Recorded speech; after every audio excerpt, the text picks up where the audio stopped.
All right, so week 2, I usually like to dive into value studies very early on when I'm teaching painting because it's really an important thing to learn how to do. It's kind of a mix of recognizing how much light is hitting a subject and how to actually get the shades that you want from the paints that you're using.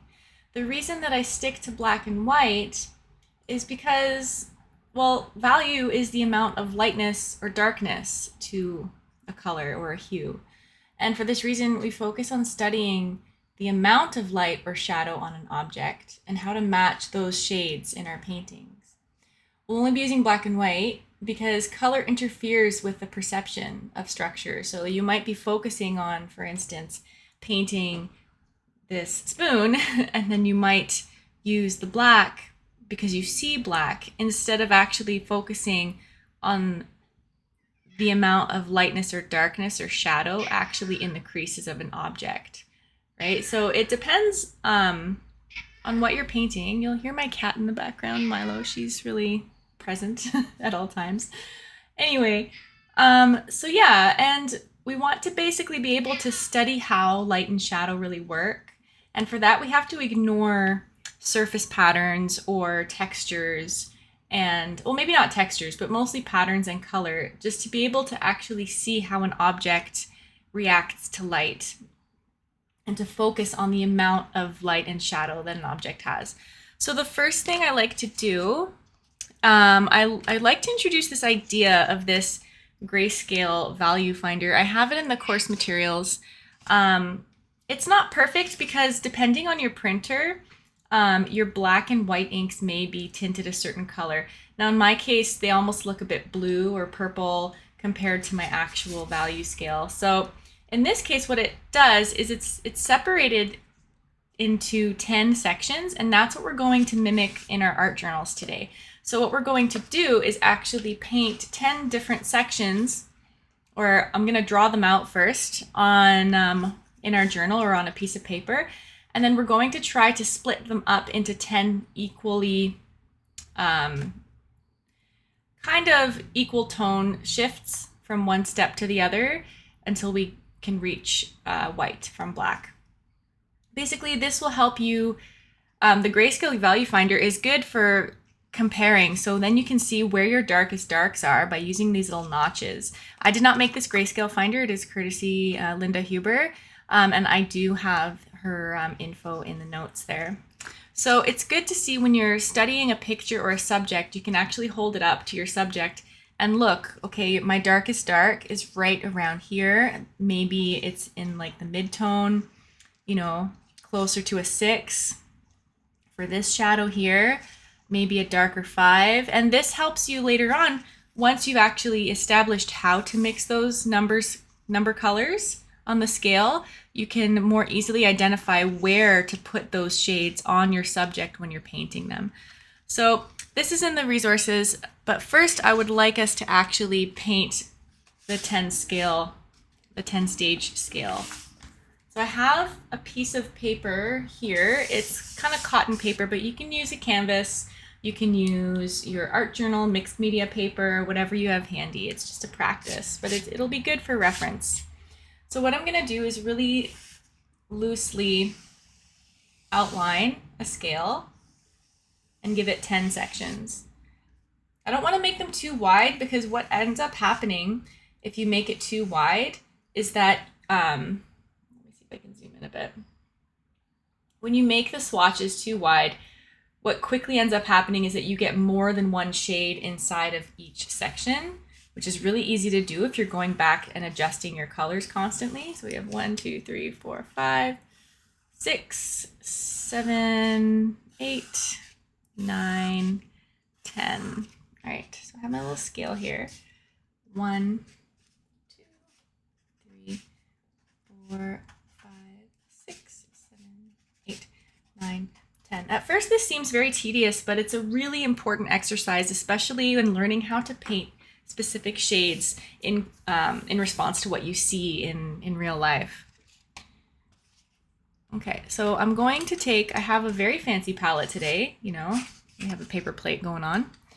I have my white paint on one end and tape on my brush. White paint on one end and black on the other here.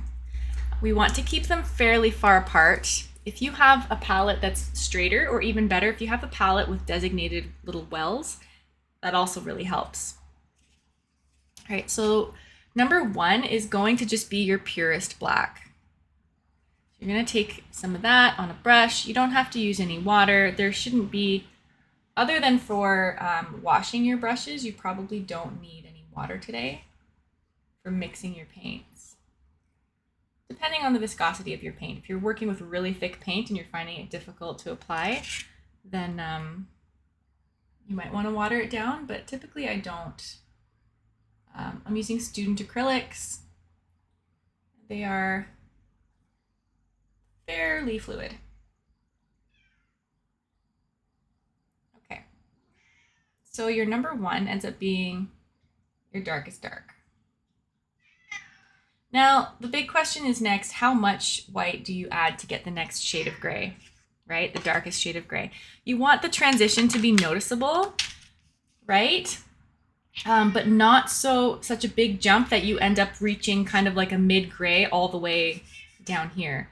So you'll want to scoop up a little bit of your black paint so that the new swatch that you make will be different. You want to preserve your original swatches as much as possible to prevent having to grab new paint all the time. Okay, so I'm going to grab a little bit of white. You can almost not even see it here, but I'm going to grab it on the end of my brush. I'm going to mix it in and see what it does. Now, what I'm looking for is a perceptible shift in color. I can tell that it changed a little bit, but white is very much not as strong as color as black, right? So we're going to add a bit more to get a more visible change. I think that's good enough. I can see a difference, but it's pretty subtle. I'm going to mix all of my paint here so that this swatch here stays consistent all the way through. What happens sometimes if you're mixing paint and you only mix one little section of your swatch, the swatch is just a small group of color. I use the word a lot. If you don't mix all of it, if you go back and say, well, that was my level 2 color, and you go back, and if it's not all mixed evenly, you might end up grabbing a color that's not mixed properly, and it would be a different color altogether than what you thought it would be. All right, so putting it down on the paper, I can tell that there is a difference.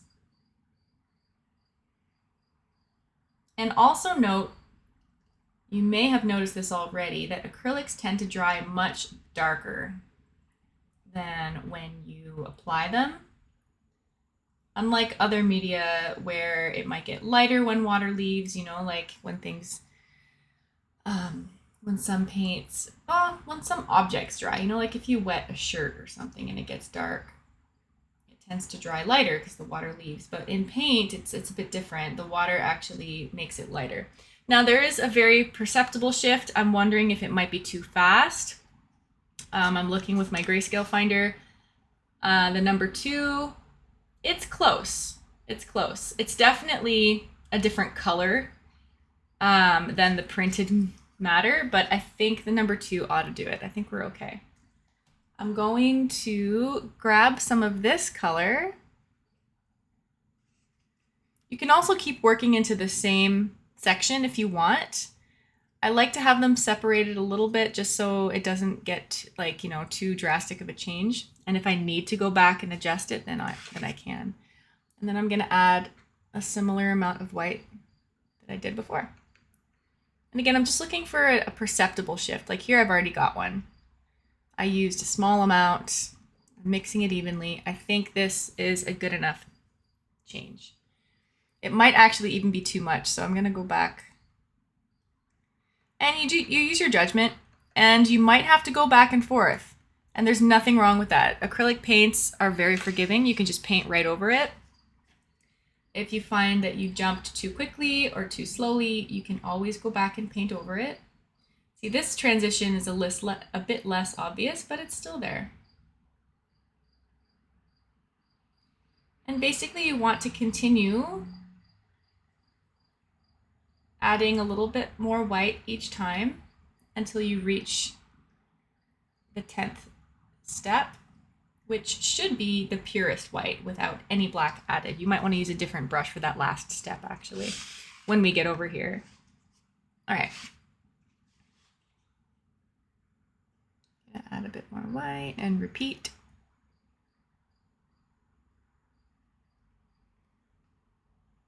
Now this is super, super handy because like later on, when you're painting a still life or, you know, an object that you want to be, that you want it to look a bit more 3D, you want to paint the light source coming in, learning how to add a little bit more of one color to do that shift is a really handy skill. You're learning how to control. Well, first of all, you're actually, if you're painting in these little squares, you're actually already learning a little bit of hand-eye coordination just to get it into these little squares, or rectangles rather. And you're also learning how to evenly apply the paint. And you're also learning how to make really consistent swatches. Notice how they are the same throughout. That should be the goal. You don't want them to shift within this area, right? You want it to be consistent inside of each one. And that is a matter of practice of getting it even in your palette as well. So we're moving right along. It's almost matched up. Again, it's not going to be perfect according to your grayscale finder, but I'm using it as a gauge as to how quickly I'm moving along. See, look, I'm already going a little bit light very quickly compared to the scale, which honestly, it's not the end of the world. As long as we reach pure white at the end, you could even add a step and a half. I know sometimes when I make a scale, if I haven't had it, the important thing is getting a visible step each swatch. It's not so much about having exactly 10, because 10 is an arbitrary number. 10 is a nice even number. People like using 10. You're counting to 10. You know, everything is base 10. That's fine. If you want to make a 12 base scale, that's fine too. If you want to make a 5 base scale and do 5 swatches between black and white, that also works. As long as you're seeing a progression and you're able to kind of master adding slowly adding a little bit more color as you go. Changing the value. You can also do this exercise with white and one other solid color, perhaps a red or a blue. Yellow, maybe not so much because it's a very thin, transparent color. But if you have a really deep crimson or possibly like an ultramarine blue, it could look very beautiful in this kind of scale. And you're still practicing the same technique of slowly changing up the shades one at a time.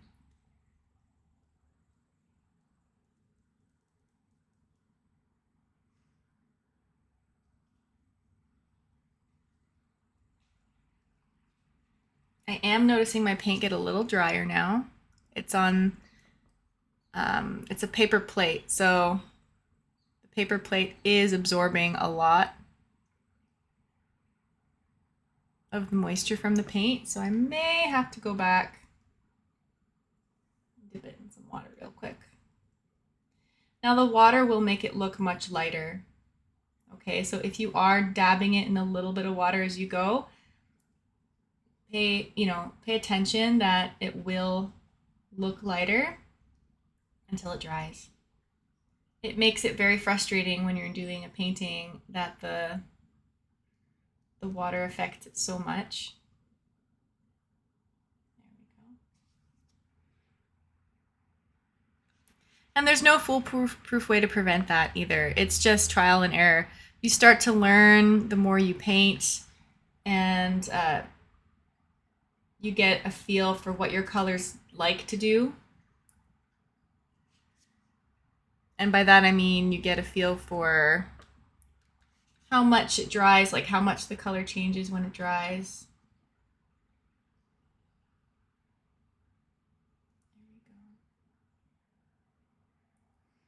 think my squares are getting messier as I go, which is often the case.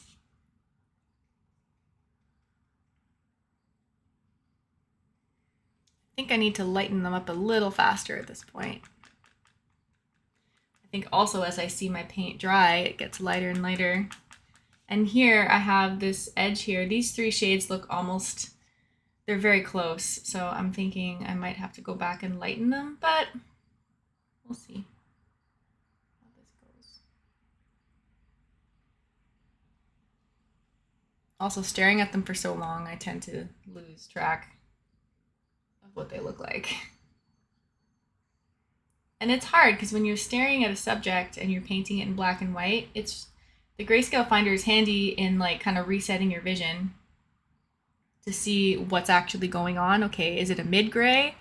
Because really it's not so much the individual numbers that you're worried about.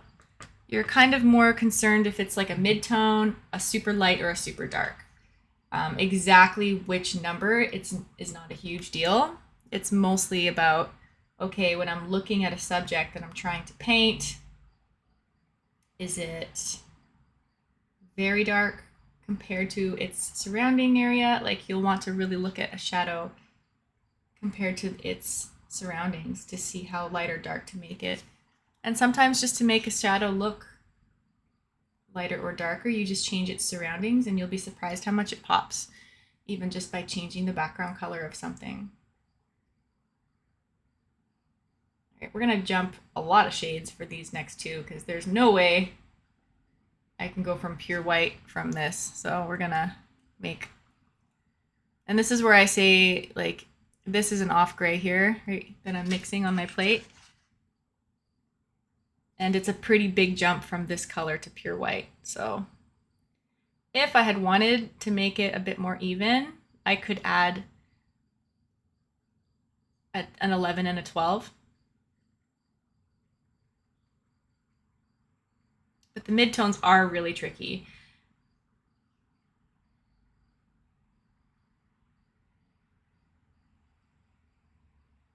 You eventually learn to see the differences without using a scale, but the scale here is super handy. Like my 9, pretty much on point. That's pretty good, if I do say so myself. I'm gonna wash my brush and then apply the pure white, just so it's not too affected by other colors here. There we go.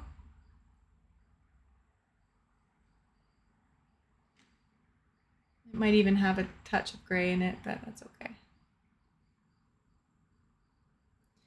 When you're doing your black and white still life paintings, you're looking for your lightest lights, your darkest darks, and then the midtones come eventually.